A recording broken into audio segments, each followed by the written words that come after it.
ಅದರಿಂದ ನಮ್ಮ ಜನ ಇದಾರಲ್ಲ, ಈ ರಾಜ್ಯದ ಜನ ಬಹಳ ಬುದ್ಧಿವಂತರಿದ್ದಾರೆ. ಅವರು ಮಾವಿನ ಹಣ್ಣನ್ನ ಮಾವಿನ ಹಣ್ಣು ಅಂತಲೇ ಹೇಳ್ತಾರೆ, ಬೇವಿನ ಹಣ್ಣನ್ನ ಬೇವಿನ ಹಣ್ಣು ಅಂತಲೇ ಹೇಳ್ತಾರೆ ಹೊರತು ಬೇವಿನ ಹಣ್ಣನ್ನ ಮಾವಿನ ಹಣ್ಣು ಅಂತಲೂ ಹೇಳಲ್ಲ, ಮಾವಿನ ಹಣ್ಣನ್ನ ಬೇವಿನ ಹಣ್ಣು ಅಂತಲೂ ಹೇಳಕ್ಕಾಗಲ್ಲ. ಅಲ್ವೇನಪ್ಪ? ಆದ್ರಿಂದ ನಾನು ಮಾವಿನ ಹಣ್ಣು ಅಂತಾನೆ ಹೇಳಿದ್ದೀನಿ, ಯಾಕೋ ಹುಳಿ ಬಂದ್ಬಿಟ್ಟಿದೆ ಅಂತ ಹೇಳಿದ್ದೀನಿ ಅಷ್ಟೇ. ಅದು ಹೇಳಿಲ್ಲ ನಾನು ಬಜೆಟ್ ಬಗ್ಗೆ ಹೇಳಿರ್ತಕ್ಕಂಥದ್ದು. ನೀವು ಮಾವು ಹುಳಿ ಬಂದದಂತೂ ಹೇಳಿಲ್ಲ ನೀನು. ಅದು ಹೇಳಿದ್ದೀಯ, ಅದು ಸಾಲ ಹೇಳಿದ್ದೀನಿ ಇಲ್ಲ ಅಂತ ಹೇಳಲಿಲ್ಲ. ಸಾಲನೂ ಹೇಳಿದ್ಯಾ, ಆಮೇಲೆ ಬಜೆಟು ಎಂಥದು ವೆಂಟಿಲೇಟರ್ನಲ್ಲಿದೆ, ಆಕ್ಸಿಜನ್ ಮೇಲಿದೆ,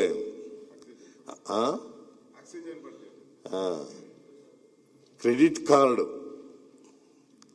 ಸಾಲನ ಕ್ರೆಡಿಟ್ ಕಾರ್ಡ್ ಸಾಲ ಬಜೆಟ್ ಅಂತ ಹೇಳಿರೋದು, ಕ್ರೆಡಿಟ್ ಕಾರ್ಡ್ ಬಜೆಟ್. ಆಮೇಲೆ ಖಾಲಿ ಚೊಂಬು ಅಂತ ನೀವು ಬಜೆಟ್ನ ಓದುವಾಗಲೇ ಹೋಗಿ ಎಲ್ಲ ಕರ್ನಾಟಕಕ್ಕೆ ಖಾಲಿ ಚೊಂಬಿಲ್ಲ, ಇದು ಭರ್ತಿ ಚೊಂಬೆ.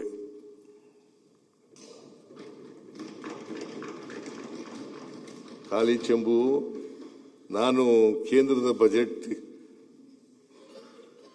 ರಿಯಾಕ್ಟ್ ಮಾಡುವಾಗ ಹೇಳಿದ್ದಾಗ ಕರ್ನಾಟಕಕ್ಕೆ ಖಾಲಿ ಚೆಂಬು ಕೊಟ್ಟಿದ್ದಾರೆ ಅಂತ, ಅದಕ್ಕೆ ನೀವು ಖಾಲಿ ಚೆಂಬು ಹಿಡ್ಕೊಂಡು ಹೊರಟ್ಬಿಟ್ಟಿದ್ದೀರಿ. ಖಾಲಿ ಚೆಂಬು ಅಲ್ವೇ ಇಲ್ಲ, ಇದು ತುಂಬಿದ ಕೊಡ.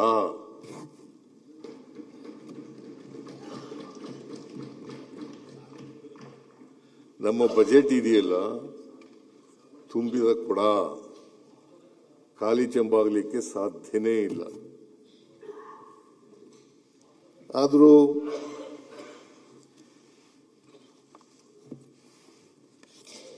ಈ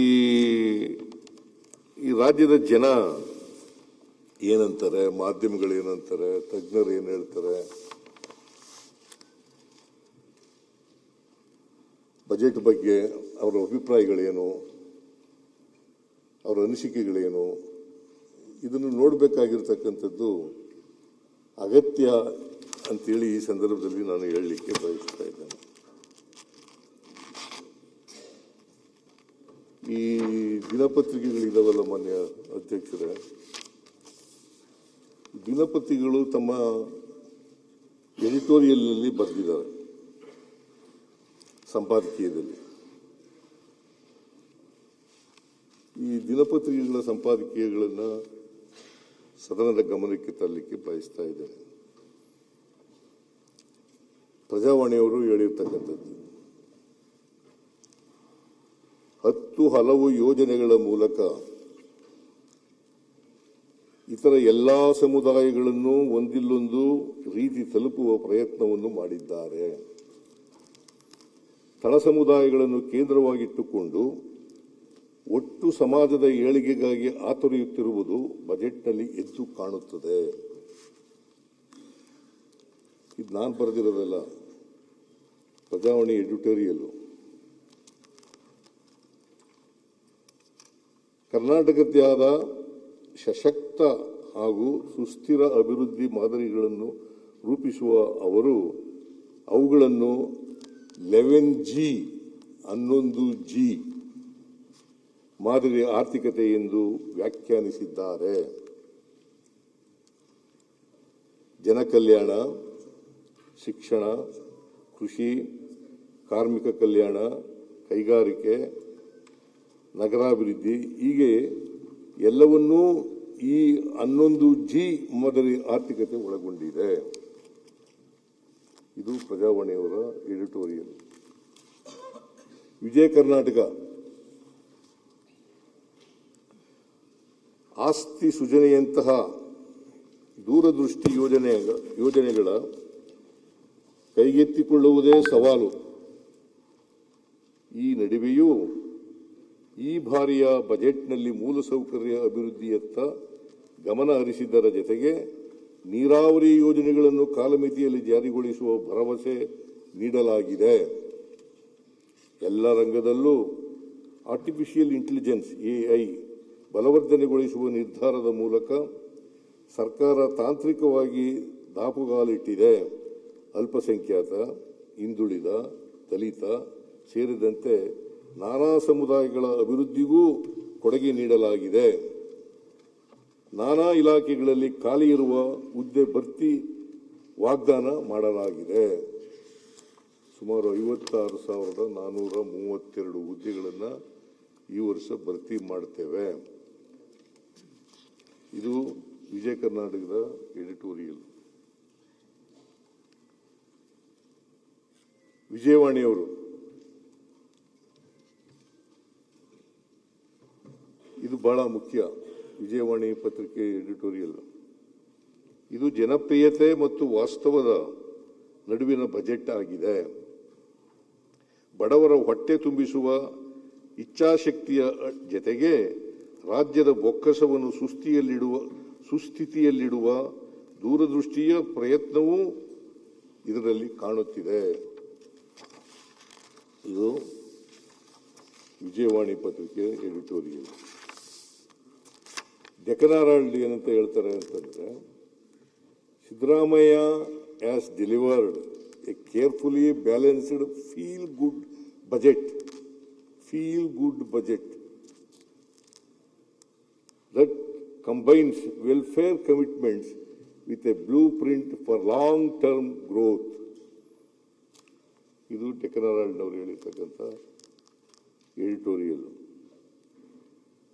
ಆಮೇಲೆ ವಿವಿಧ ತಜ್ಞರು ಏನು ಹೇಳಿದ್ದಾರೆ ಅಂತಕ್ಕಂಥದ್ದನ್ನ ನೋಡೋಣ ಈಗ. I commend Government of Karnataka and CM Siddaramaiah for a forward-looking budget 2026. ಅಂದರೆ ಈ ವರ್ಷ ಮಂಡಿಸಿರೋದ್ರಿಂದ 2020.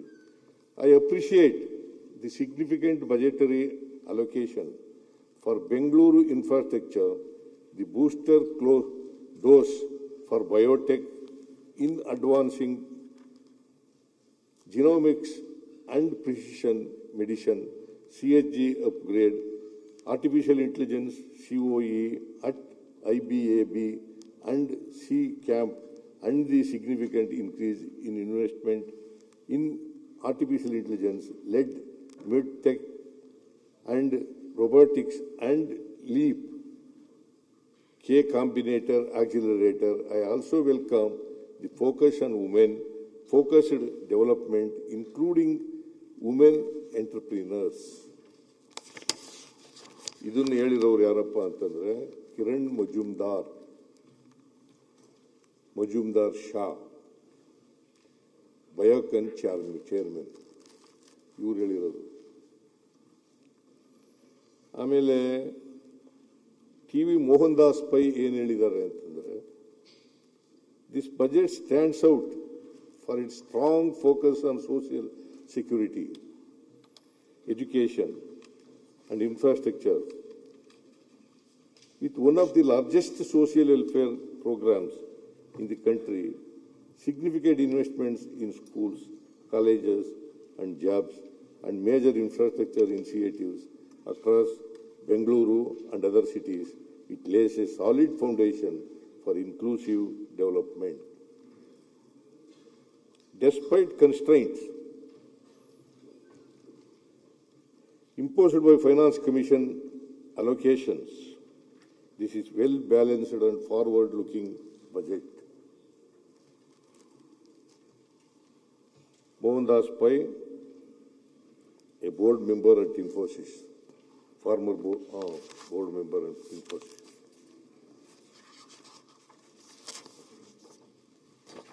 ಆಮೇಲೆ ಇದೀತ್ ಆತ್ರೆ